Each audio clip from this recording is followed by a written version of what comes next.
questions up here so you can kind of watch along and see where we're up to. But question number one is, what does triple bottom line mean to you, drawing from your experience in either the social, economic or environmental space?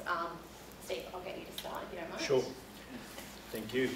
Look, I think at the heart of it, it's really about organisations respecting that they have a responsibility beyond purely a financial outcome, and I think ultimately being held accountable to that, in the sense that the decision making that they go by and do day to day, that it's not just about their financial outcome and balance sheet, but it's got to broadly take into account the social and economic aspects of what some of those decision making outcomes might mean.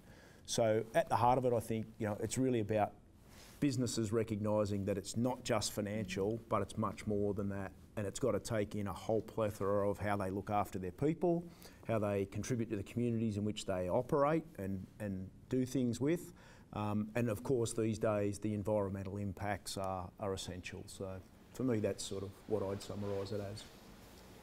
Can I just ask a question further on that?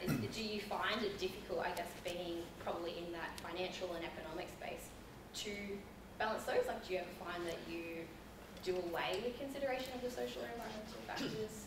I think what you observe is that, from whatever background you come from, it's easier to think of that outcome as the first outcome that you're trying to drive. So it's about taking a step back sometimes and looking at, well, what does that mean for those other spaces and the like. I think the second issue in all of that is that as more airplay time gets given to things of social and environmental impacts, then that forces people to go beyond the financial and economic spaces that they would once, think mostly about. So I think as it gains momentum, people will think outside of just the economic. And we're having a chat before the session started. At the moment, most of the corporates of the world will have all the nice, here's our corporate sustainability policy or statement or whatever you want to call it. But the reality is how much of those actually extend beyond economic or financial at the present time. And until there's probably issues or incidents that more and more happen, it's probably fair to say that most people will stay focused in the economic financial space. Mm-hmm. Did you want to follow on from that, Jeff, with your take? Oh, sure. So Tegan's introduced me as, of the three of us, the environmental guy, but my pure passion is, my real love is commerce and economics. The enviro guy that she wanted was on holidays, and so I'm second card for you. But having, I guess, come through the corporate world, done the really close understanding of microeconomics and macroeconomics as a standing point to start with, my perspective changed a little bit when I started to understand that the development of things, and property particularly, with the complete reliance on at one end of the spectrum, I guess, save every blade of grass at all costs, and at the other end of the spectrum, fill the world with more concrete. I could see that neither of the two of those, to me, represented what I thought was the right answer. And they seemed to be the only two perspectives that the world, corporate world, was capable of viewing the economic development through. And so, at some point in my career, about 10 years in, I stopped and thought, well, hang on a minute, I've got to find a place of balance here. And that was kind of what prompted me to move into the environmental circle. And environmental economics was what was particularly interesting to me. I very quickly came to understand that quantifying the environment is actually a very, very difficult thing to do. I've been valuing now for about 30 years, and I still struggle to quantify internalise external costs. So I think, Steve, I agree with what you said with respect to at the moment there's a lot of greenwash, there's a lot of pretty motherhood statements around how corporations deal with the concept of triple bottom line or corporate social responsibility, or there's a multitude of words for it. Corporate citizenship, we've given it all these kinds of names. But in terms of actually seeing it produce anything real, it's pretty rare. So when I do find examples of it, we tend to sort of get hold of them, examine them, and then try to understand, well, why can they do it? Why can't those guys do it? So I guess the question that we're looking at, what does it triple bottom line mean to me? Well, in my experience, it's either, at one end of the spectrum, it's really simple. It's the kind of thing that you teach a 4-year-old, you know, that's right, that's wrong. It's as simple as that, and that's how it works. And at the other end of the spectrum, there's a multitude of competing tensions within trying to get a holistic outcome of a complicated problem to land in a space that probably ticks all 3 boxes. So it's either really easy or it's really hard, depending upon what your perspective is. That would be my answer. Absolutely, yeah, totally agree.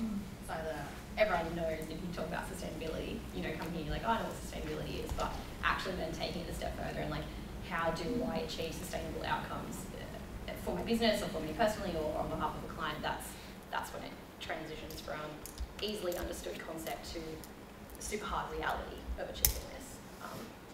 So Lindell. Yeah, I was sharing with Jeff that when I was doing the HSC, I studied economics, and they just introduced this concept of environmental economics, which just totally fascinated me, because it was that who owns the air, who owns the waterways, how do you quantify that? And if I think about now running a business, for me, triple bottom line is around how you get your outcome. So it's the decisions and the complexities and all of the moving parts within a business that gets you an outcome. And every organisation, even if it's a not-for-profit, has to get a profit at some stage to be sustainable. So it's the weighing up of the best options at each point, taking into consideration all those things, and it is extraordinarily complex, and it's not something that you can come up with this is the way, and if you just replicate that thinking in each of these scenarios that it's going to work. It's very contextual. The other bit that I'd like to say around corporates, and I mean there's a lot of discussion, you know, around the Royal Commission in financial services and things like that, and I think that there's a big role for the board to play here, because the choices that we make and the way we show up is really fundamentally how we're rewarded. So when it comes to the concept of triple bottom line, I always think about, well, who ultimately are the consumers and who are the key stakeholders, and what questions are they asking, and what is it that's being rewarded, to help frame the leaders in businesses to make the decisions around those 3 factors. It's my perspective. Are there any questions from the floor on this one before we move on to the next? Did anyone have anything to contribute? Is it a legislative requirement for businesses to do this, or is it just a moral obligation or ethical obligation? There's some legislative frameworks. So, you know, you take areas of social and people, you know, you've got fair work, and you've got baseline of expectations around, but I think that's part of the opportunity and part of the confusion is that it's not stipulated, it's multi-layered. There's definitely a macro view. I think there's a role that government needs to play, and I think when it comes to change, it's unfortunate, but corporates, unless they've got an exceptional leader and an exceptional board, they're not going to be motivated to make dramatic change unless there's an external pressure and an internal pressure, which I think you mentioned, Jeff, around that, I call it positive agitation. There has to be an agitation because it's not stipulated. Great question. Did you guys have anything to add to the question? I think, as I said, the only issue with it is that there is no one central body that controls the regulation of it. Some So, companies might do it well and others might Yeah, not. yeah, and as Lindell says, even at at a HR level, there's a social responsibility and workplace employment, but that's totally not regulated elsewhere by other parties. So until there's a central regulatory of it, it's a very hard thing for governing and getting the framework right. Yeah, there's a few examples, and I'll touch on one in a little while of sort of more liberal circumstances where there's been a social drive for a particular outcome that's created a mind shift for a couple of corporations, and that of itself has driven them into the delivery of what I would call true triple bottom line approach to things. So there's a few examples of that I'll touch on of where I've actually seen it happen before. There is no, the regulations around it are they're very broad, and they aim to take the tip out of the volatility at both ends of the scale, and that's about all the regulation does. It kind of forms a broad framework, but there's no hard, fast rules. And you kind of take that question and you think, well, how do we create a framework that might be applicable? And I think the short answer is there's probably no way to do it, because the concept of corporate social responsibility in my mind is dependent upon the entity or the organisation that we're talking about. At one end of the sector, at one end of the extreme, we've got public sector, we've got large publicly owned institutions, we've got small private sector, we've got not-for-profits. There's so many different types of organisations to try to wrap a governance regime around to fit all of those is, in my brain, mission impossible. And then we've got the temporal influences as well, so things change from time to time. The view of the world collectively, the social view of the world collectively that we have today is very different to what it was 10, 20, 30 years ago. So I think that reliance solely on a regulatory outcome for this kind of stuff is probably least likely to get the result. Awesome question. That's exactly the kind of thing, guys. Jump in, ask questions as we go. So we've got that insight, otherwise it's really interesting. I'm a bit of a legal nerd though, so that's why I loved it. Alright, question number 2. Have you had a controversial experience where triple bottom line factors were conflicting, and how did you resolve it? So again, it's a pretty open question. It can be a personal controversial experience, it can be a business from your own business or a business you've worked for, or on behalf of a client or a project that you've seen. Or you've just experienced it third hand watching it on someone else. So, Jeff, do you want to start? Which one do you want me to pick on? You know that just about every job we do, this kind of ticks, So have you ever had a controversial experience? Yep. In fact, I have more of them than non-controversial, frankly. Is triple bottom line and influence? Absolutely, in just about every job that we ever do. So this is kind of almost core and bread and butter of most of the jobs that we get involved with. Effectively, understanding the economics of projects is first and foremost. We've got to get returns to stakeholders. We've got to tick that box. We've got a regulatory regime that we're working within, and that's effectively been, I guess, delivered as a product of social expectations. So I'm in that space as well.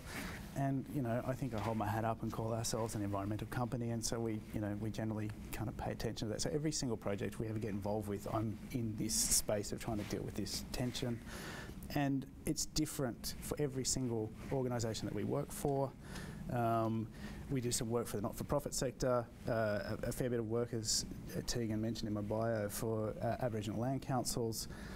The ambition of the Aboriginal Land Council as client is really quite culturally driven, it's quite socially driven. It's very different to the investment banks that I do work for as well, who've got a totally different bottom line driver on it. You pick a project, you tell me which one that we should talk about, Tex, because this tension is constant in just about every project that we ever work on. So it's in existence all the time for us. How do we resolve it? Gently, I think, is the answer. Delicately, because the mandate that we may have philosophically for ourselves may not fit that of the client. And so every single circumstance is different. And it's really a case of one step at a time, gentle step at a time, understand what the client's trying to get out of it, try and understand where we're trying to go, and fine-tune the knobs effectively to drive an outcome. There's no single answer that's going to apply here, because every single client and every single problem and every single day is different. That's kind of the beauty of it. I can take, I guess, because not everyone in this room does work for external clients, like multiple different clients. Sometimes your client is your employer, you're working for your employer only. And I guess the equivalent of that, and you probably all experience, is where there is a different driver for some of your company outcomes that are changing the things that you need to reduce. So there is still that sensitivity. It may just be in a different context. So sort of add that in there into my head. Steve, did you want to jump in? Yeah, probably at a simplistic level, when we built our new building down in Hunter Street West there, many stakeholders that are owners in that building, and then trying to balance up the economic result of building the building versus what do we want to do from a environmental green building sort of space to what do we want to provide staff, and all of their wish list, George, all of their wish list about what should that building contain for the well-being and looking after the staff. So at a very simplistic level, I think, you get challenged with that all the time in business, and it's weighing up. I think gentle's a great word, and then I think it's about balance. So it's taking those three elements of economic, social and environmental and saying, well, we can't satisfy them all to the extent that we would like to. So it's about what can you balance up in all of that to get a fair outcome for each of those spaces. And I think that's the only way that you can approach it, because as Jeff said, you can't do it all and do it 100%. So, was there a particular factor that was a bit more controversial in the build than another? Probably, I think the environmental piece, because as Jeff will attest to, often environmentalising a building is the most expensive part of what you need. You're not doing it right, Steve. Well, it was with our contractor anyway. So it's really, that was the balancing piece, I guess, is to say, well, how far do we take that concept of a green building versus what could we do that balances some of that up without going to that full environmental, green building concept. So, yeah, but we did okay, I think. Do you feel that the green and the social aspects are moving much faster? Like the economics is sort of worked out, but you might have an idea in your mind of what you think a green building is, but by the time you build it, that idea has changed, and other people and other stakeholders have different perceptions on the same thing. Yeah, absolutely. Yeah, I think if you go back even to when we built that building, and what is green building about? It was, well, capture the rainwater off the roof and make sure you reuse it in the toilet system, or something at a simplistic level. Whereas these days you look at this building as an example, it's gone a whole realm again around solar and light efficiencies and all those things. So I think financial's fairly well a set science. It's matter of fact. Whereas social and environmental are very intangible in nature. So, it takes a longer time for the matter-of-fact stuff to shift than the intangible and what people's perception and ideas around all that are.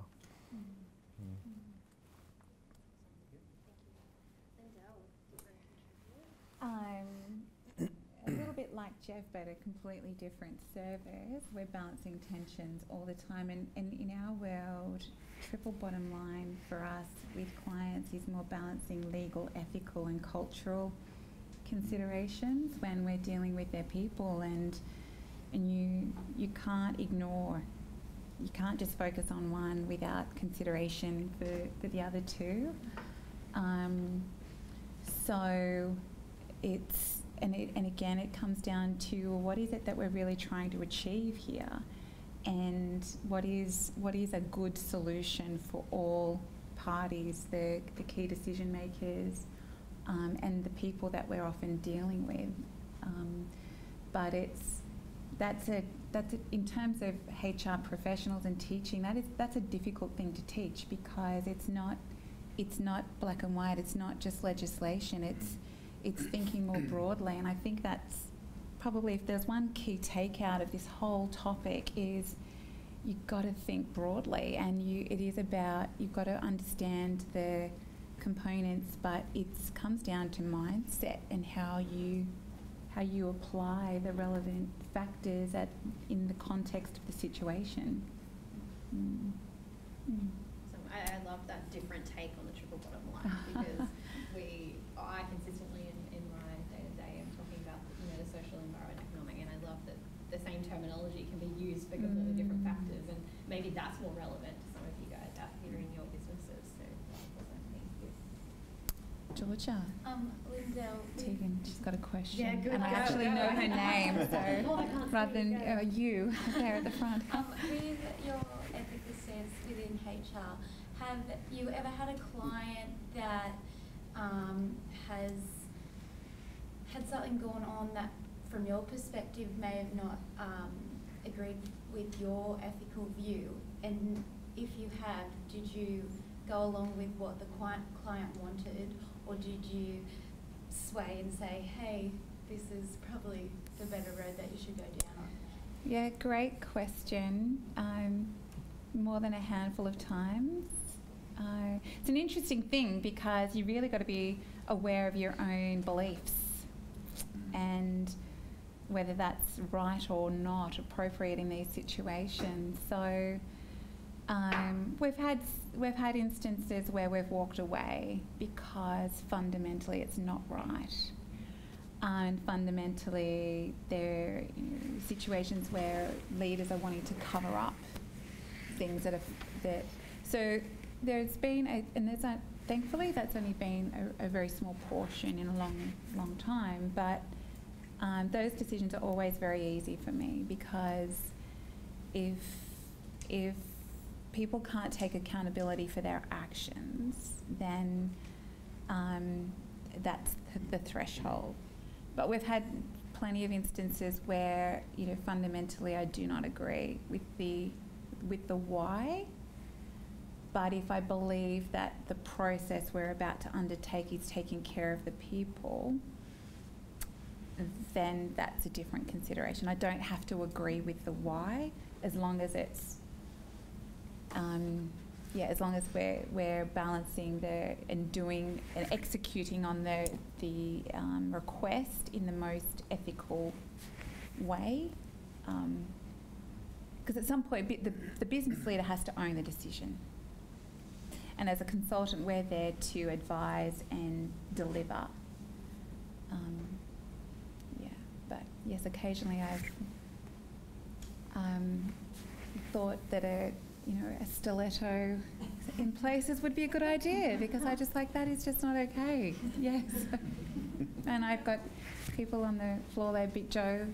Joe's been in plenty of those situations. Your question just made me think about when I first started to work for you at Lindell. We were talking, and I said to you, is there any sort of client that we wouldn't take on? And you said to me, you may not even remember this conversation, it was a couple years ago, but you said to me, well, what do you mean, Joe? And I said, well, if I bring back a proposal from the Hells Angels, are you going to be, is that aligned to what we said no to, basically? But you gave the same answer about being aligned to the organisation, and if we are presented with a client that poses challenges, we will deal with it in the moment. So that's one of the first questions I asked you about.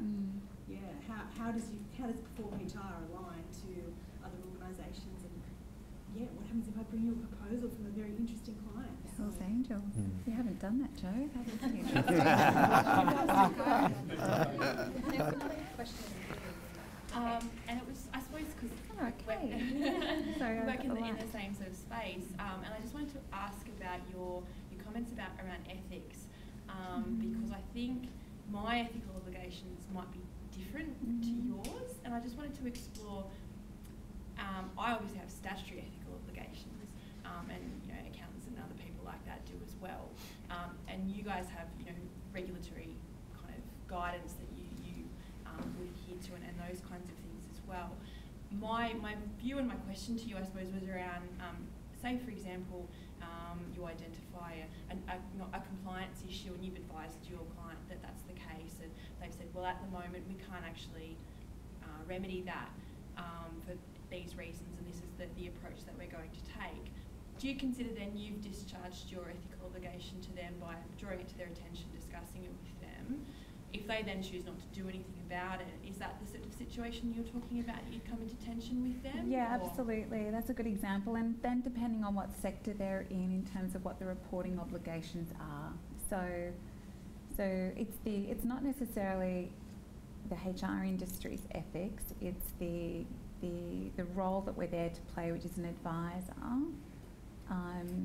You can give someone a policy, whether they choose to follow it or not. You can't control that. So it's thinking about, well, their sector, their reporting obligations, and then ethically, what is our role in that particular scenario? But yeah, great question. And I love ethics. I studied it at uni, and I think, but it, again, it's one of those, there is no right that applies all the time. And then I think, to your point, Jeff, and that's why I love what I do, because it requires that constant tension and just trying to find the optimal solution in every particular scenario. I really like that. I feel like this line of questioning doesn't just apply to HR advice as well. I feel like both Steve and Jeff could probably have similar examples of providing advice to clients who may not be aligned with the profession that they're in, or in the same way that maybe you have a superior who isn't aligned with what you believe. So there is always that tension. Yeah. So you speak about it being a balancing act, and in an ideal world, all three values of the triple bottom line would be addressed equally as much as possible. But has there ever been any instances where you've had to step back and be like, look, one of these three has to take a hit for the project or anything to be compatible and economically viable? Me personally, every single time, because there is no circumstance that I can think of where I've been able to balance the three elements at 100% and get the optimum outcome. So every single outcome is suboptimal as a product of having to refine each of the three elements to the point where it's the best of the available options. So every single time. And I'll just add to that, I don't think the intent of triple line bottom reporting is for all of them to be exact equal. The concept of it is more around that people give consideration and take accountability and responsibility for looking at all spheres when they make a decision. And I don't think, I agree with Jeff, I don't think you'd ever have a scenario where each one of those would ever be exactly the same, given the same balance of outcome. And therefore it's really about that balance of, in what I've got faced with and the outcomes that you're trying to derive, being aware that I've got a responsibility for those three spaces and ethics and all of that around it. I think that's where it comes back to the advice that you're giving, because like Jeff said earlier, like sometimes the client is socially driven, or the company is socially driven, or you might be socially driven, and that's what's going to influence it more. Whereas same situation, same exact scenario, different client, environment might win. Next one, economics might win. So, that's awesome. All right, was there any other questions for me? Just a quick one, following on from the other question there. Realistically, I mean, all three of you represent fairly successful businesses. How often, when it comes to negotiating that ultimate, okay, well, here's the line in the sand, we're going to do X percentage on this element, this element, this element, can you count on more than one hand the times where the principal overriding factor has not been financial? Not being financial. I think day to day when you're dealing with your people, absolutely there's many examples of where the financial outcome might be a better outcome in the short term, but for the better of the long term, then that social, let's call it the social side, which is then looking after your people or a decision you make around that, will drive a better outcome. And I think in this whole area it's really, as we were talking before, Jeff was saying before, the micro versus macro. Equally, it's the short term versus long term, and looking at or what's maybe right for today is maybe not necessarily right for tomorrow, and vice versa. And so there's plenty of instances where you might make that decision that in the interest of the company is not the best financial decision for now, but longer term, you know it's going to be the better outcome. Just like to add to that, would the future outcome be a financial decision though? Because you're looking at the future of the company. Maybe So not. Could be reputation, as an example. But you would know. that also come back to financial via reputation? Yeah, absolutely. Yeah. Yeah. I So I was just going to say, interestingly, all of these guys have some kind of background education in finance, so I'd be interested to hear that's your answer. Sorry, Lindell, for yours. Oh, I was going to say that, well, it all comes back to finance. Ultimately, it has to be funded. Has to be sustainable. But even to Steve's point, it's making decisions with the future in mind, but also what are your people telling you? Like, are you listening to them? So when it comes to thinking about your brand, business is community. It isn't isolated from community. So it has to consider how it shows up in that community, and you're drawing people from that community, you're buying from the community, you're selling services to the community, you partner with a university, it's your ecosystem. So sometimes you do forego, an extra 20k profit this month because you know that investing in your people in some way helps you build that brand or whatever it is that you stand for in the longer term, and contributes to that ecosystem, so the whole pie just grows. So I think you can't look at it in isolation to the other factors that you interact with. They're integrated. It's a woven fabric. Yeah. They relate to one another. Each of the elements. So every single circumstance is about balance.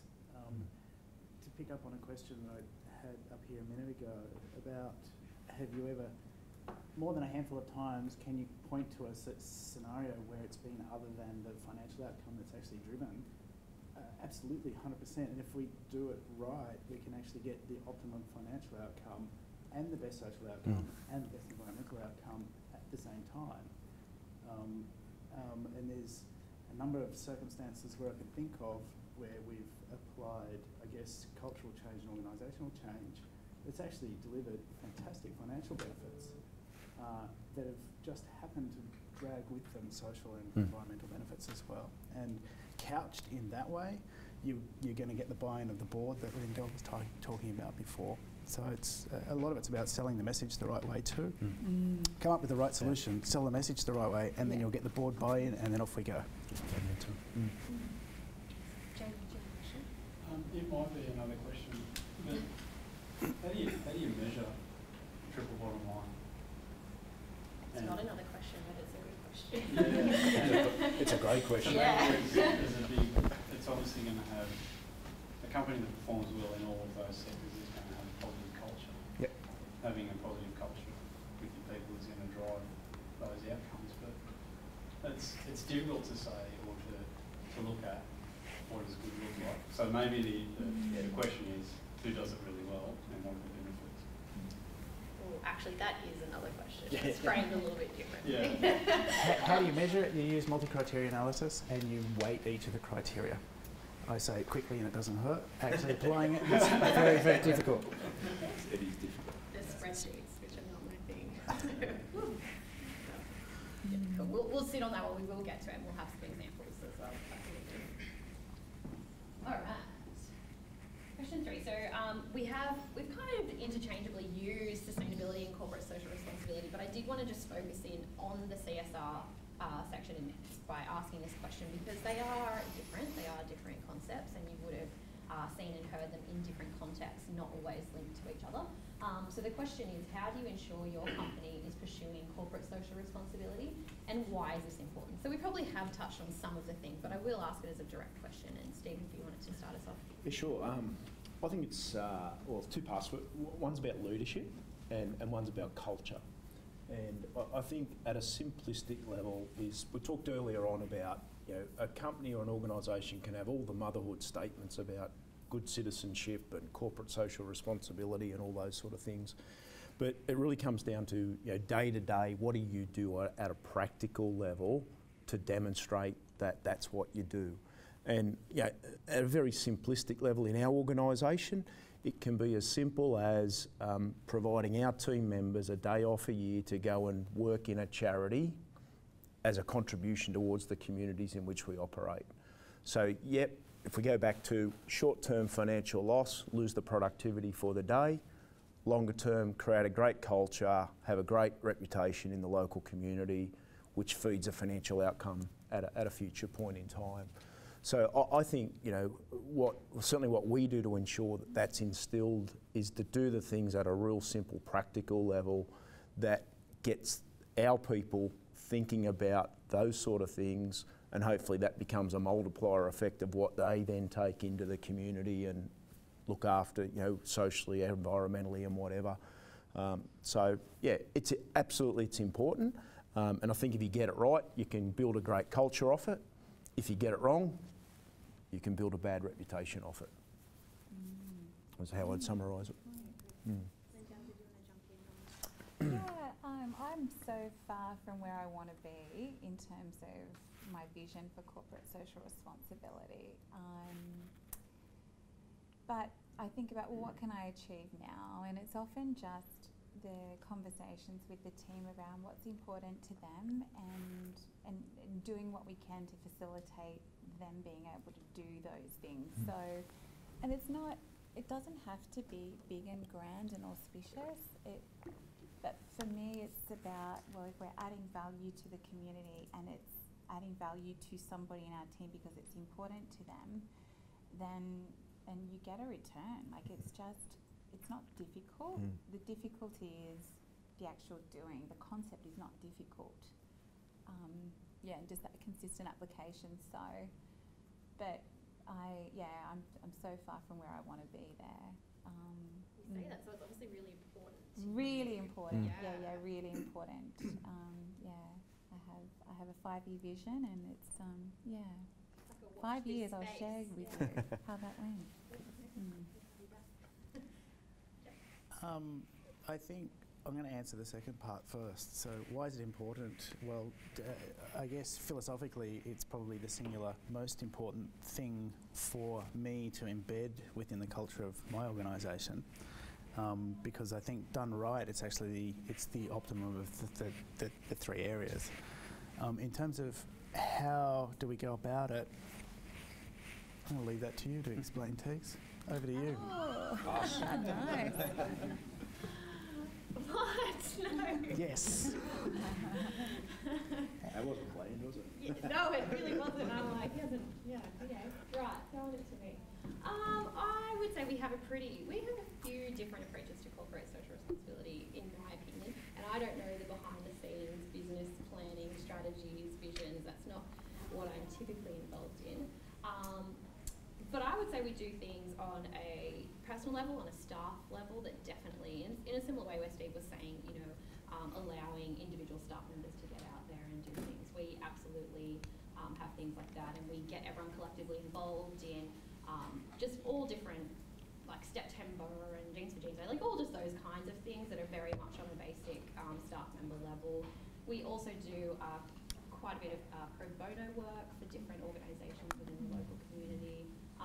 But despite me wanting to say all the time, I used to say, like, why don't we put that on our website and all this kind of stuff? And both of my directors would always be like, no, we're not doing it for that purpose, Tegan. So that was a big lesson for me at a very young age when I first started with the company, of like, that's not the intention of what we're doing here. We're doing it for a different reason. And I think that's probably my biggest example of what we do to promote corporate social responsibility at EPS. We do it quietly. Did I pass? That's fair. That's fair. Did anyone else have anything to add on that? Yeah. I'm interested. You guys, at least the way I heard you, spoke fairly much about sort of the internal aspects of corporate social responsibility.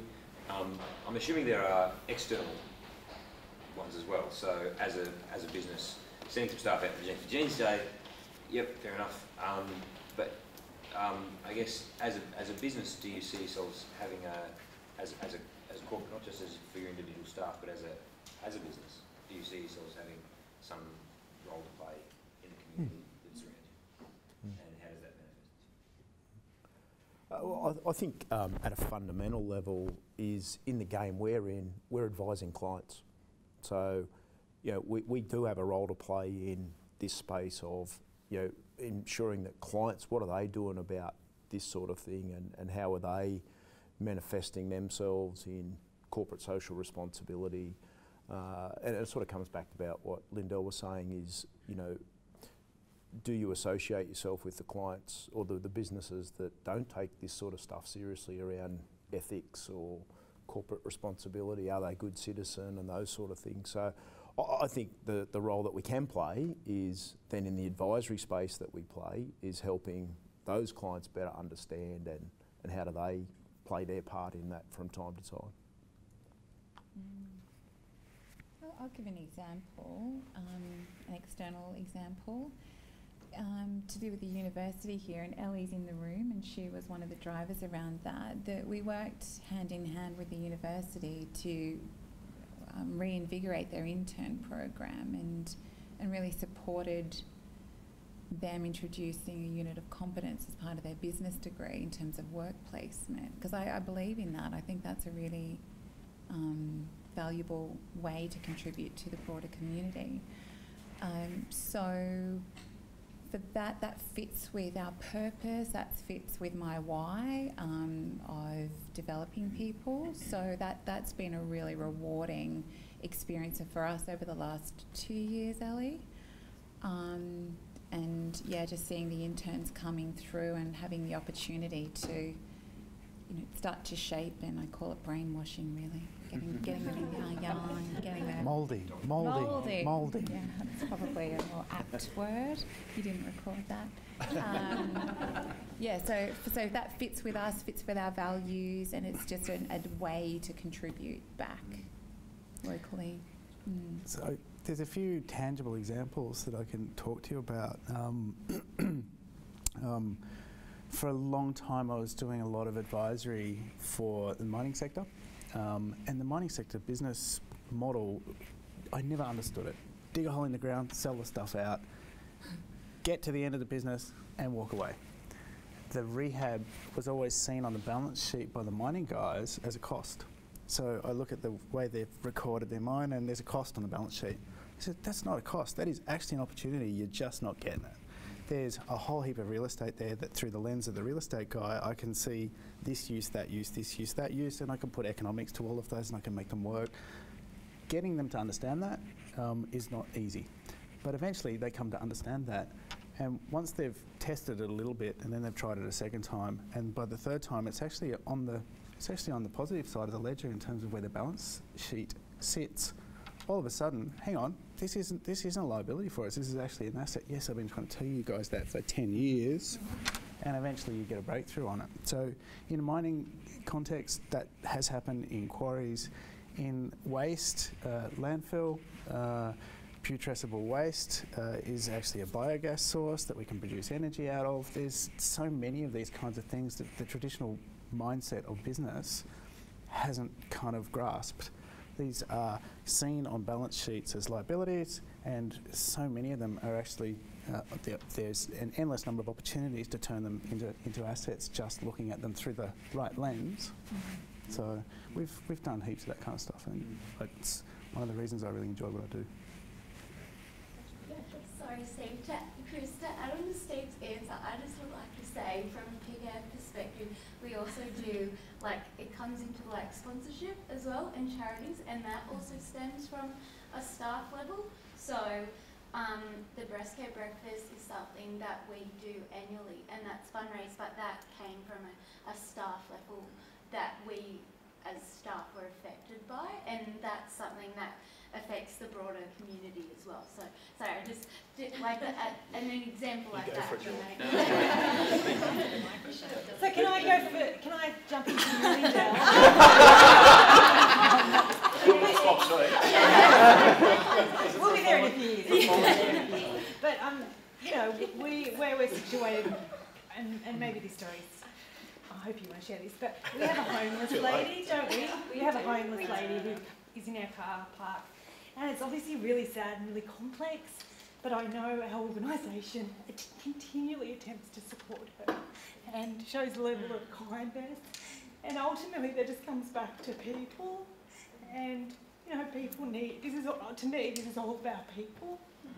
No matter what, whether it's a mining company or whatever. So I know Lindell, that homeless lady, and by all accounts she's been there 20 years.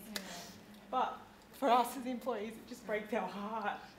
But, you know, and she doesn't want help, but we just do our bit and we buy her coffee or whatever, and yeah, it's really, really powerful that we've attempted to support her over the years. Yeah.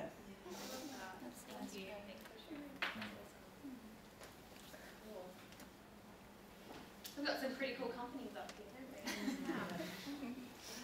All right, and this is the last kind of panel discussion question, so we'll try and skip through this so we can get to the next part. So can you provide an example of a company that you think is genuinely embracing the concept of sustainability within their business model? So this kind of touches on what you're asking earlier, Jamie. How are they doing that and why? Who wants to start? I won't throw it out this time, but...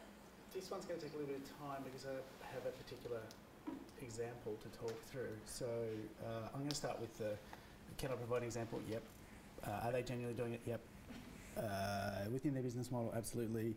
How? I'm going to tell you that in a minute. Why? That's actually probably the key point. So why is this company doing it?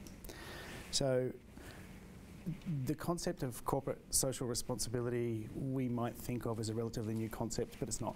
This is not new. This is not a new thing. Steve has this evening referred to it as brand management in some way, shape or form a couple of times, and organisations have been managing their brands for ever and a day. There's one particular company that in 1973 had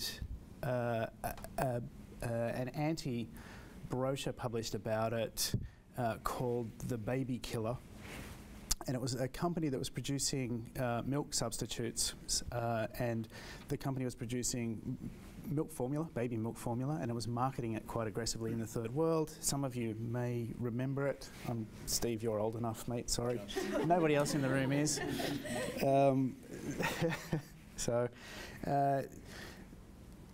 And then it became known as the Baby Killer article was written as a product of, well, we've got this multinational corporation pushing infant formula on, in the third world particularly, where we then had higher rates of infant mortality as a product of, well, we weren't always having access to potable water, and these guys didn't always have access to the energy that they needed to boil the water, and so on and so forth. And so it became this whole thing from 1973, a small brochure rolled on and on and on for 10 years.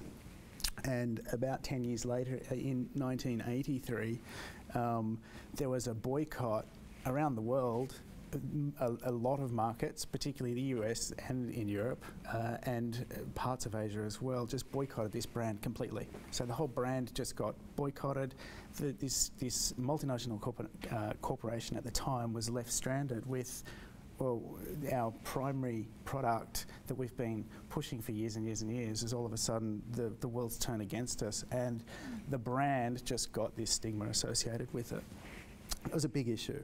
It pushed through to have an impact on the share price, and it pushed through then to have an impact on the board as a product of the shareholders really wanting some sort of shake-up within the organisation. As a shareholder, I'm not real happy that my board's put my company in the space of having traded into this area of obvious concern. And so the shareholders ousted the board, and the board got replaced.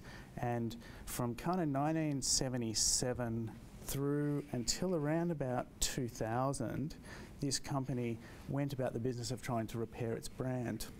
Do you know which company I'm talking about? So the company that I'm talking about is the largest producer of food in the world. It's Nestle.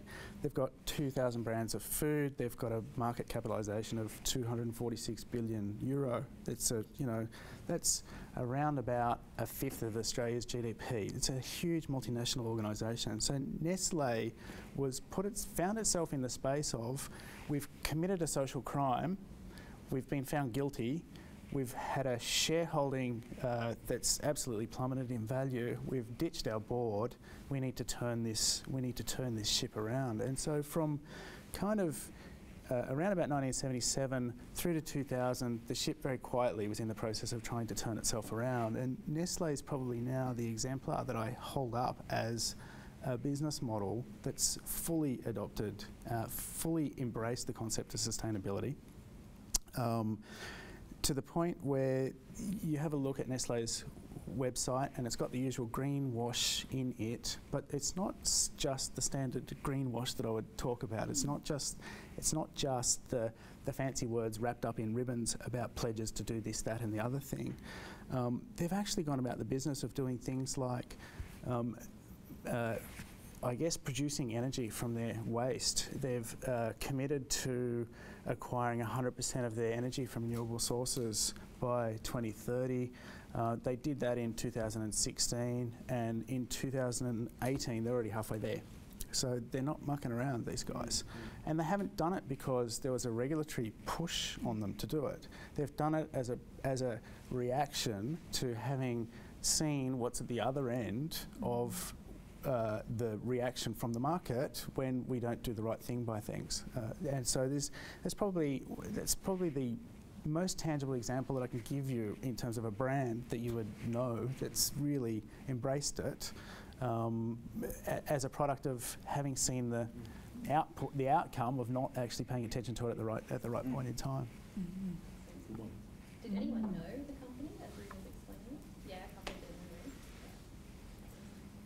Cool. Well, we've got brains in here, we don't just need age. Awesome.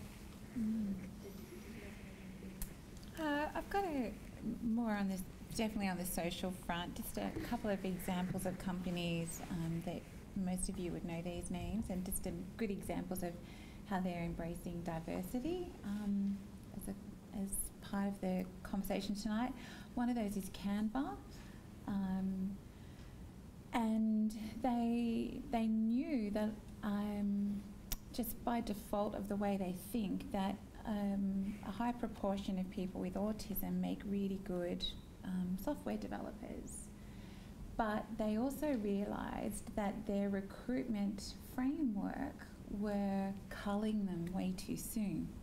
So, for example, they don't do what they did. They weren't doing well in panel interviews. So when they realised this, they reframed their recruitment process so that they weren't disadvantaging people with autism, which I think was a brilliant example. It's a recent example.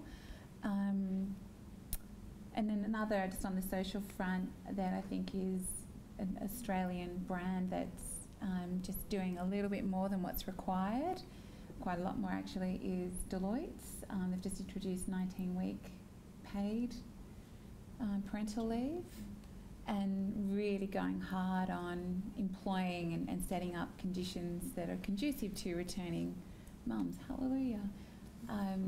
But quite not as mass, not as global as your example, Jeff. But I think they're good examples of fundamentally things that are easily implemented. Particularly the Canva example. But it comes down to you can't recognise a round hole if you don't know what round is, and that's the mindset. So it was recognising that these two things weren't adding up, and rethinking their approach. I picked a local one. It's a not-for-profit, Maywell, that everyone will have heard of. So I guess in the not-for-profit sector, especially in that space, there's a tendency for the business model to rely on government funding as the source of sustainability. But I think what Maywell have done exceptionally well is looked at that model of providing, disabled and disadvantaged people an opportunity to integrate into the normal workforce, or where they can into the normal workforce. And we've got some personal experience of that with a resource that we have and support from Maywell.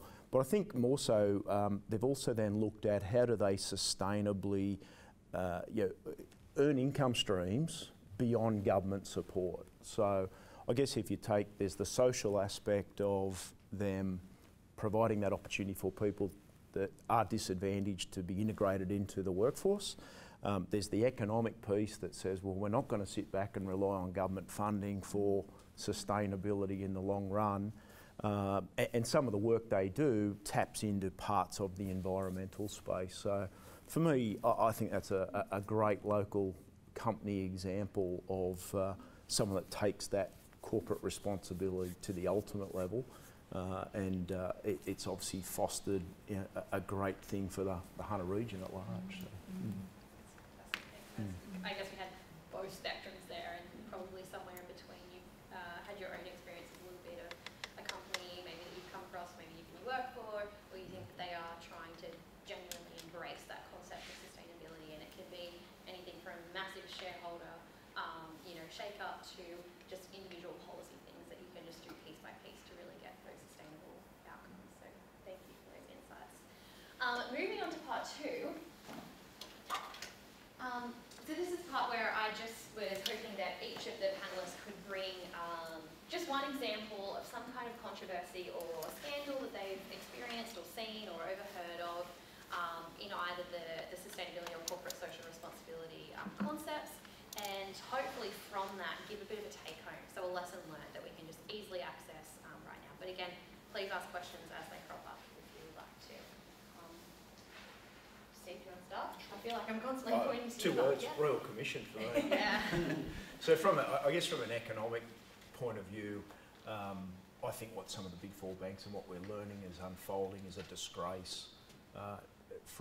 It's a good example of taking a very short-term, maximise shareholder value view at the cost of anything. And we've all seen the media stories, whether it's the farmer that's lost the farm or committed suicide or whatever as a result of an inept approach by the bank, through to fees being charged on people that no longer exist in this world. And to me, I think it's just a great economic example of it's all about shareholder return and value, and no other corporate responsibility outside of that. So I'll keep it short and sweet because it irks me. I'm interested in the fact that you bring that up. You mentioned earlier, there was some talk earlier about regulatory motivators, and in that particular case, any motivation for change was simply punitive for the banks. I mean, we're guilty, we're very sad and sorry because you found us out. And so I guess the regulatory framework for businesses and changing those regulatory frameworks has got to be fundamental to CSR and sustainability being viable for businesses. Is there a sense in which business and industry can influence it aside from that? I mean, did you see any other mechanism that banking would have changed in this country other than regulatory? Probably not not in the short term. I think fair to say that unless the Royal Commission occurred, we could be sitting here 50 years' time and not knowing any of that had gone on. So it's a difficult one in the sense of it doesn't expand itself into the social and how do you regulate social and environmental responsibility, but from a pure economic point of view is some of those regulatory approaches hopefully uncover some of that. But without that regulation, it's a difficult one for how else would you get that other than current affair stories that we all hear, So it's a real challenge. I think Jeff raised it before, trying to regulate around this whole concept of corporate social responsibility, it's such a challenge, and therefore you can only have the bits that help unpack some of what's going on, whether that be in the HR space or the economic space or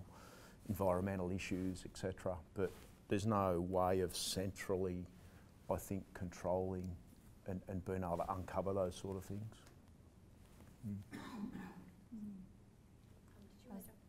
I was tossing up between that one, but I'll such a meaty one, that one. But the other one I'll talk about is Starbucks.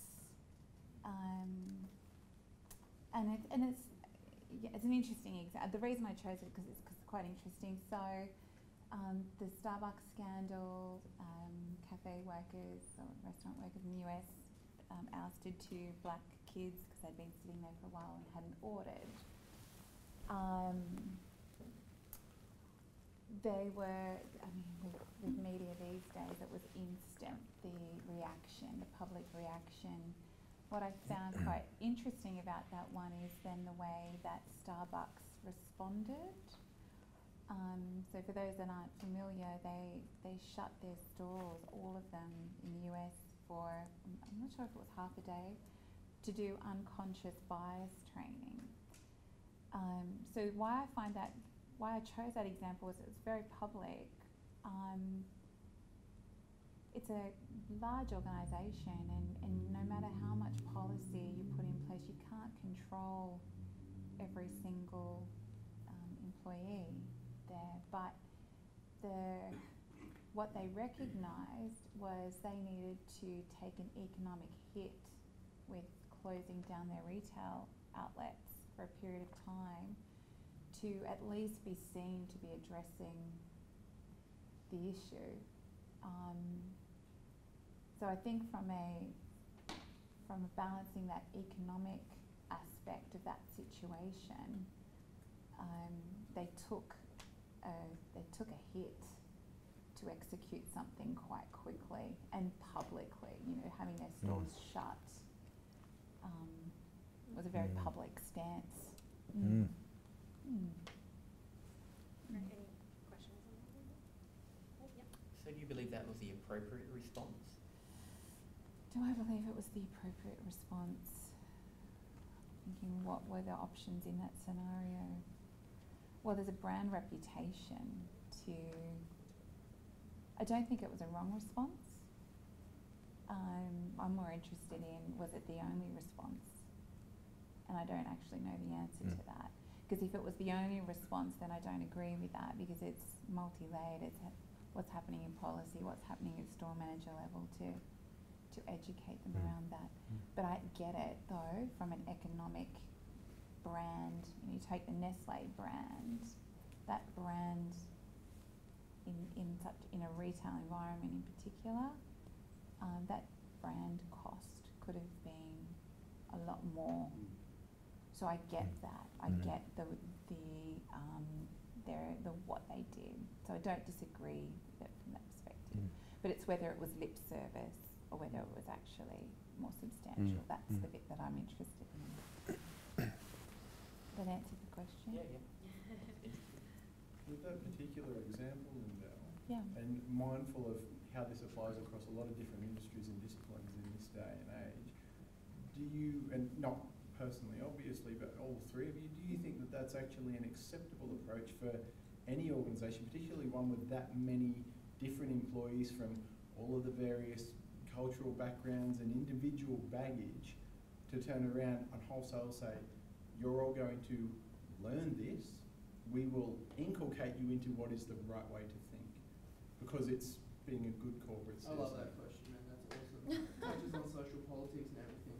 So I mean, there's an interesting element here that I don't think has really been teased at yet, and that's that sort of balancing concept, whether it's a political divide, a generational divide, that being a good corporate citizen, having sustainability and all of these wonderful policies, is that important to everyone, and in what ways is it important to different people? I mean, you've touched on it wonderfully, Jeff, with it's all different. It's so complicated and multifaceted, and it's all context and circumstance dependent. How do you ultimately, how do you manage the fatigue and the exhaustion around this? I mean, if as an organisation you're seeking, you're avoiding a scenario where you're just in it for exculpation because you've done the wrong thing and you've gotten caught with your hands in the fire sort of thing. How do you evolve beyond that to where you genuinely live and breathe this without sort of, I suppose, ramming it down everyone else's throats? Me? Yeah, who wants to jump in on that? Straight up. It's actually an easy one to answer, mate, Yeah. because I drive it through economics. If I can't drive a better economic outcome as a product of the change that I'm trying to implement, then I know I'm not going to get the buy-in. So economics is always at the front, because it's the thing that the board pays attention to, right? I can talk finance because everybody understands it. It's the currency that we all understand. It's something that we can quantify. But it's not economics at all costs. It's actually best possible outcome, but with economics held in the view centrally so that we can talk around it, because not only have we got this economic outcome, we've also got this social outcome, and we've also got these environmental outcomes. So how do I do it? That's how we do it all day, every day. And that's the same for you two as well? Yeah, I mean, I think genuinely that's the only way you can approach it, because if you talk about sustainability, whether it's economics at the front end or economics at the back end, ultimately economics is the sustainable piece of the puzzle. And as Jeff said, it's then what are the other best outcomes for the other parts of that that can be achieved, knowing the facts that you presented, and each.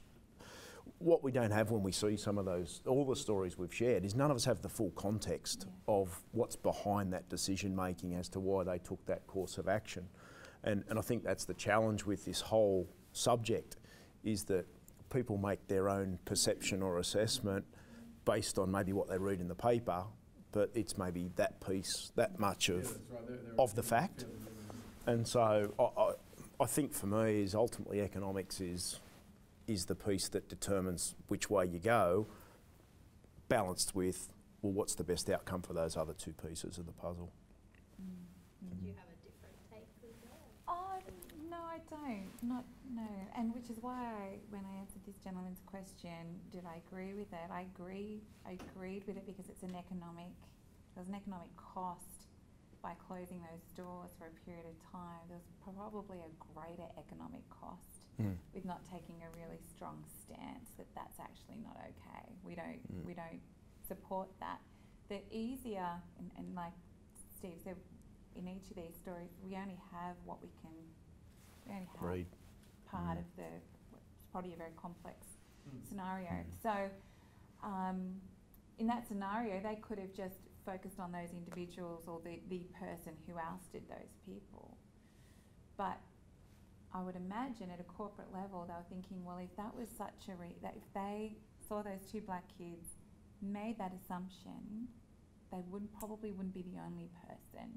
So we can either go hard and take protect our brand and just go really hard and minimise the risk of that happening again, or at least publicly they're seen to be taking the right action. So it's, at the end of the day, it is got to have an economic benefit. Social media has changed the way that happens? Oh, I think so. I think it's the thing that has changed is the choice and the quickness around the way they respond, and you can't be immune to that. You just can't be, whether you like it or not. It is what it is. The Weinstein company would still be in business if it wasn't. That's right. Yeah. It's probably a good example though of a circumstance which has actually got nothing to do with economics. It's purely a social circumstance. Yes. But as a corporation, how do we deal with it? We do a cost benefit. Yeah. One option is do nothing, that's going to cost this. Or another option is we put an action in place quickly and that's only going to cost that. So, I mean, that's a really great example of where we use economics as the metric for the decision making for something, whereas economics has actually got nothing to do with that. Yeah. And I think that's a great point. It's if you imagine a board of directors sitting around a table, the economic piece is the only common language that they can bring it back to, because they'll all have different views on social impact and environmental. But the economic piece it's the only matter-of-fact piece to many extents that they can all have a common discussion around, But I think back to earlier conversation, if we only focused on economics, then I don't even know know what to say to my statement really, but yeah, but it's Just those, don't. yeah, Just exactly. don't But do it's that. it's got to come down to economics, but it's the filters Yep. with which you make decisions and what's happened to trigger those decisions ultimately that frames. Yeah, it's the contextual piece of Yeah. that. Yeah. Like something like Starbucks would need to draw the line in the sand and give everyone the same message. So, I mean, in a way, multinational like Starbucks doesn't surprise me if that was their response. Mm-hmm. If what we would, read in the paper was actually what happened. Mm. Yeah, well, I had to do it en masse Yeah, and quickly, yeah. and they had to be seen Yep. to be doing it quickly. Yeah. Mm. Mm. Just to follow that up, if they did do it so quickly, did they do it well? Well, this is the thing I want to know: is what actually did they talk about, and what else did they change to really trigger? Sure, yeah. Did they line everything up well? And I don't know the answer to that one. We spoke about that everyone had the same training, conscious bias training, but I think when I first heard that, when you told the story, okay, yeah, they put it through a training course and it's fine, it protected the brand. But when you think about it a little bit deeper, that sends a pretty powerful message that we're happy to shut down our entire stores across the nation or whatever it was for that period of time. When someone else may be putting someone in that situation, they may actually think twice about it from a cultural point of view because, hang on, this might shut down the entire Yeah. nation again Yep. Yep. of our company. So I think the training is probably one component, but the message that it's sent by that board is pretty powerful. Mm.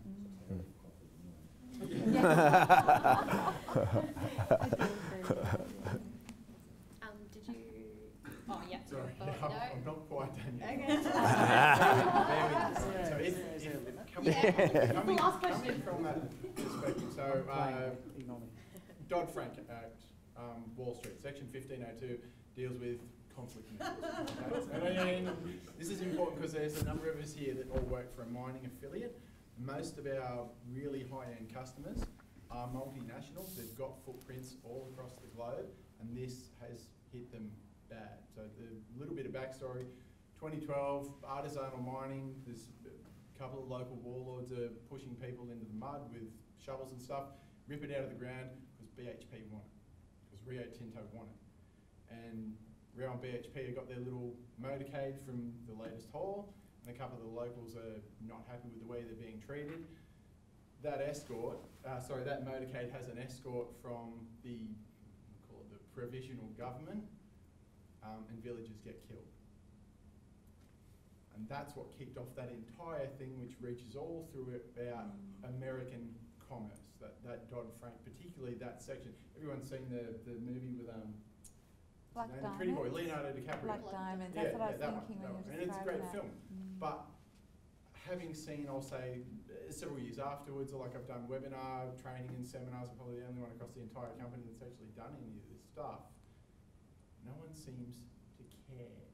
So when we talk about corporate social responsibility, and you guys have done a wonderful job because you pointed out people that have the Blue Ribbon Motherhood statements, and the public seem appeased by it. Oh, we did training, we shut down every Starbucks, and the public is happy because, yeah, we're all being good. Now, a few weeks back, we learned about Dunbar's number, 150 people. That's the maximum you can theoretically care about.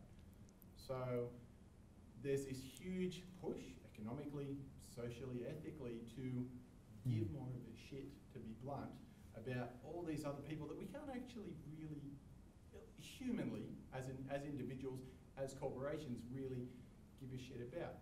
So we have these nice little think pieces, but then you go through it, through the transactional details. You've got upstream traceability and making sure it's got certified origin, conflict-free.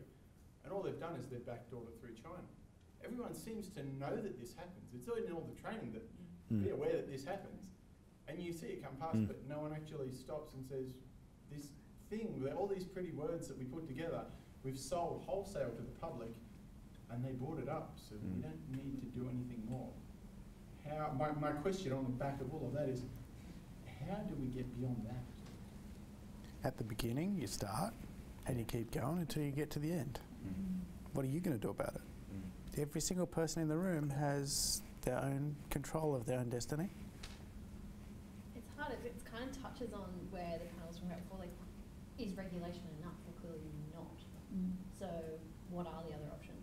Like social drivers, but you're saying that's not working either. Not from what I've seen. Yeah. Mm. And you've also touched on different generations, and maybe that's a factor or something.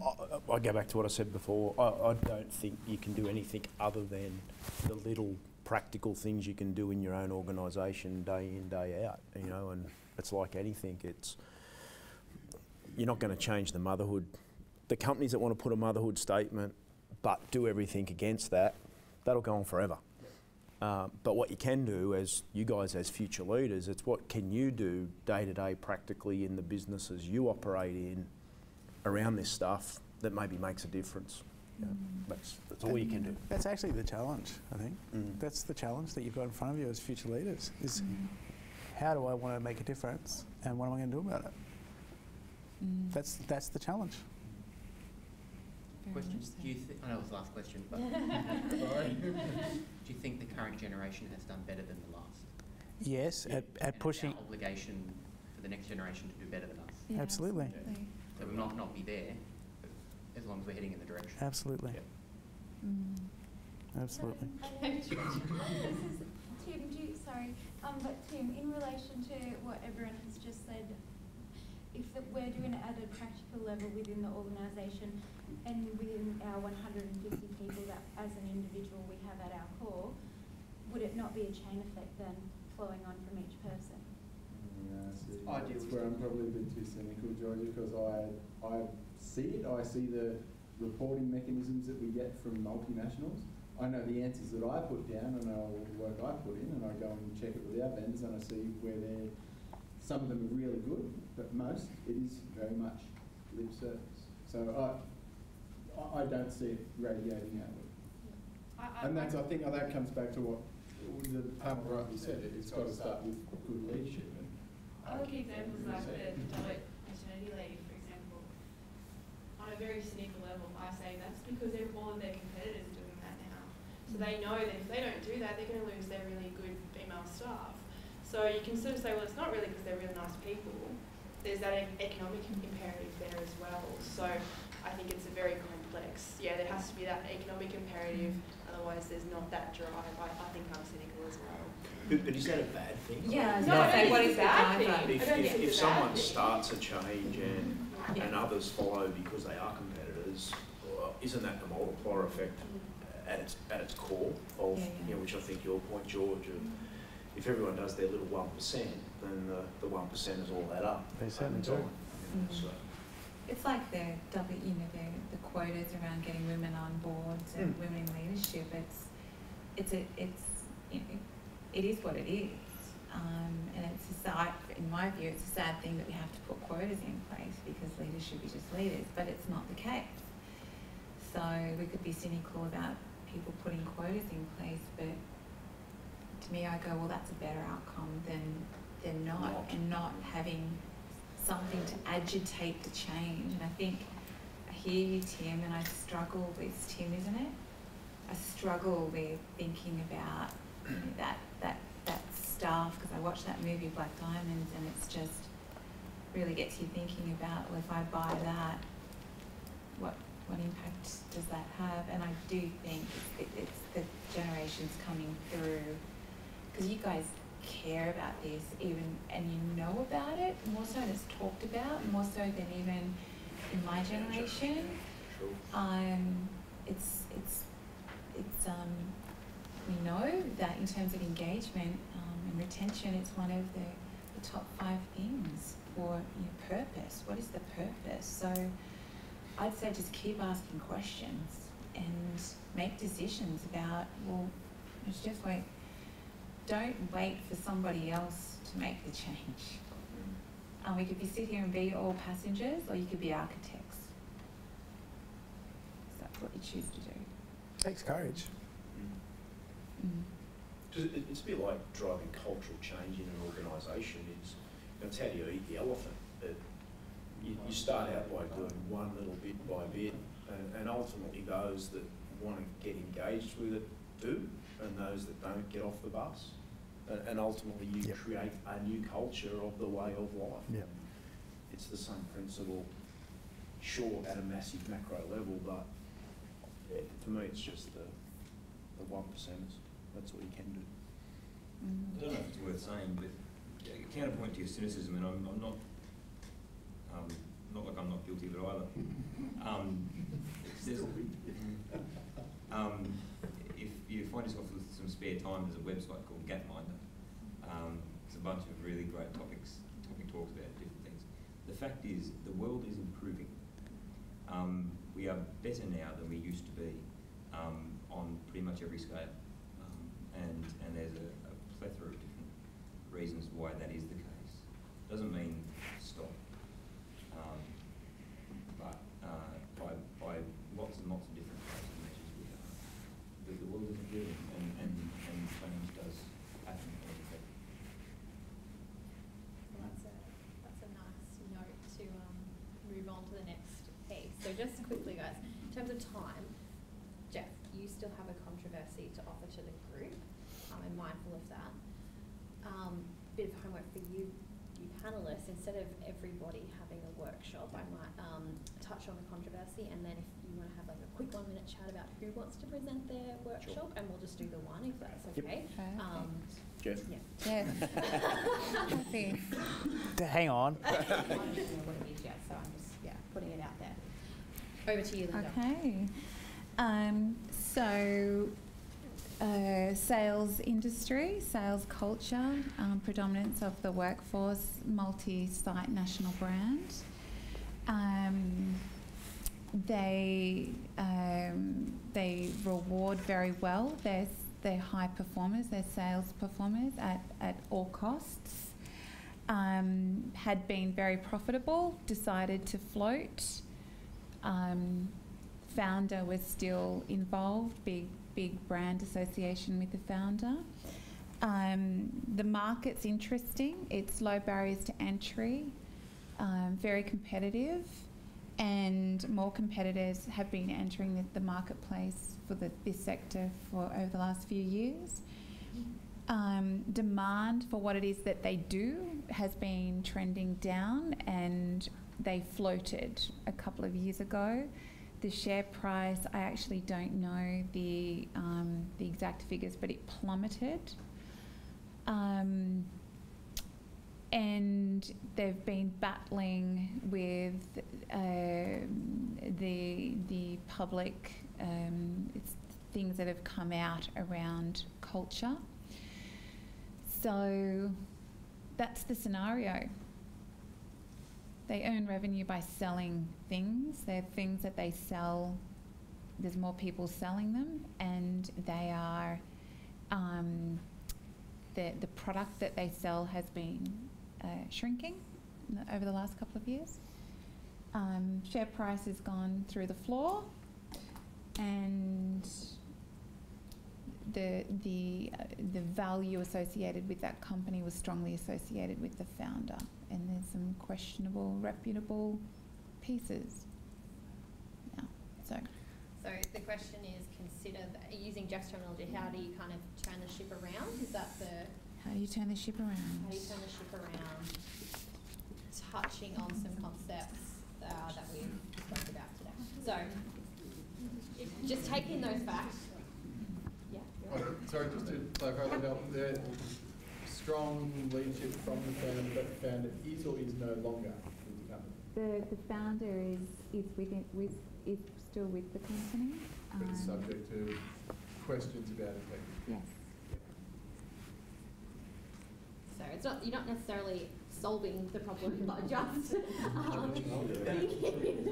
thinking about what are some of the key things that you would need to. Did I say that? Oh, sorry. One really important thing I forgot to say. They've got a culture of bullying, and they were extraordinarily good at covering that up. This is a very broad problem, guys. Good. That's a good one. Happy? All right, 7 minutes. Real scenario. Yeah. Ready to go? All right, we're going to start with the middle. Taylor's having lots of fun with the problem. So we're only laughing because I was nominated to talk. Oh, I never talk. I really like one of my colleagues to talk. It's all about understanding the context. I just saw having too much fun, so they must be finished, ready to go. Someone can talk, come on. All right, I'll do it. Well done. So I suppose looking at it, it seemed to be that we all agreed that it pretty well, the bullying and harassment culture seemed to rot from the head. So in some respects, like the Starbucks example, you need to make something public because what they're battling is a very public fight.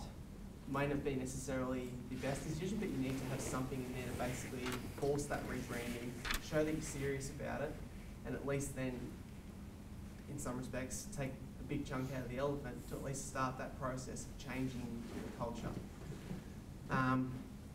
As far as the share price, the demand, the low barrier entry into the market, they need to diversify.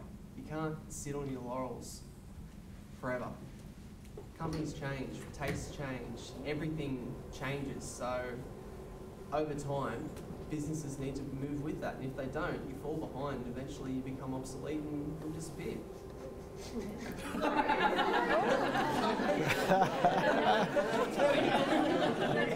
And with that, It's a demonstration of what happens if you don't diversify. yeah, that's right. Hopefully this comes back. No, good, I like that. Okay, Good. so some kind of public social move to take a big chunk out of the elephant and then diversify. Yep. 2 comments, that's your kind of social and economic take homes from it. Love it. And production effects to drive the point home. Good. Exactly. I was liaising with you guys to get the effects going. All right, end table. 2 comments. So we sort of said, okay, well, the share price taking hit is consequential to a problem of culture and a problem with the product. The culture that exists is, we assume, inculcated because of the leadership that's been there forever and a day and probably become brought to light because of the fact that there's more scrutiny around an IPO. A public company gets more accountability. That clearly needs to turn the ship around, but that's not going to make the company viable. The product needs to pivot, innovate, differentiate, have something augmented to it in a low barrier to entry market. If product doesn't change quickly enough, or branding associated with the product doesn't change quickly enough, it'll get lost. So in our head there was the 2 key issues, culture and product. The thing that ties that together and ultimately speaks to what the company could become is brand, but they're the 2 key things that we presumably need to look at. Nicely consolidated. Yeah. Table, 2 comments. Who's the speaker?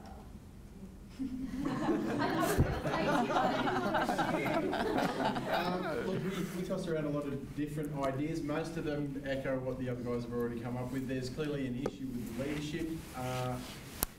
Someone who wasn't me did float the idea that maybe because the leader worked so hard on building this business, trying to encourage them to visit the bits on the floor, get down to a ground level, determine what the operational issues are, how that's been impacted by their strategy in the past, how to change that going forward with a different strategy. Obviously, the idea of legacy should be important. You've built this thing from the ground up. This is your empire. Do you really want to see it collapse right at the twilight of your life, or do you want to go out on a high note? Wasn't you? You didn't bring that No, up? absolutely not. Interesting. Good, I like it. Beyond that, obviously, there's an issue with the product. Diversification, again, yep, augmentation, all great ideas, but you can't sell that with a broken culture. So obviously, you need that leadership change. You need a cultural change first. You still need money coming into the coffers somehow to do that while you go along that transformation journey. I love it. So, Lindell, we've kind of had definitely a touch on diversification of product line. We've had a touch on leadership as being both an instigator and an option to change. And we've also had comments around the kind of social cultural piece Yep. as being absolutely key to this. Yep. What are your take homes for the problem scenario? Oh gosh, I'm still fascinated by this one. It's extraordinarily complex because the founder's behaviour outside the actual business is also under scrutiny. So the parallels around that and the brand are very strong, rightly or wrongly, they're very strong. What I was pleased to hear, like we talked about economic, at the end of the day there's got to be an economic benefit, but we heard like the share price result is the outcome of a whole bunch of poor decisions or short-term thinking really that have resulted in that. And you're dead right, because they're now IPO, the books are far more open. There's not as many places to hide. So my take on it, it's still a story playing out, but my take on it is that if they don't have a fundamental change of a disconnect with the founder or reposition that quite quickly, it's not pretty. Yeah. So I think that's what I was saying. You guys pretty much hit the nail on the head. in terms of Absolutely. the comments that came from the floor, which is awesome. Clearly learning some things here in the workplace, so that's amazing. That does wrap up our session, and we are kind of hitting the 6:30 mark now. So before we say a massive thank you to our panellists, I did just want to remind you, next session is here at the uni as well. Different room, but it is here at New Space. So keep an eye out for the email that will be coming out. The second, I guess, administrative matter is that you will be getting an email from Mez soon about your DISC profiles for your teamwork session. So these are like your personality profiles that you'll be running through in the teamwork session. You'll get more information in the email that comes out, I believe, tomorrow. So just kind of watch that space as well. Thank you, everyone, for being super attentive. It's been a really awesome session. Lots of challenging questions. You really did listen to me when I said please challenge them. I love that. And of course, the biggest thanks in the room does go to our panellists, Jeff, Lindell and Steve. Session wouldn't have run as well without you guys. Really appreciate all of your insights and experience. So on behalf of HunterNet, future leaders and everyone in the room, thank you so much. Thank you. Thanks, guys.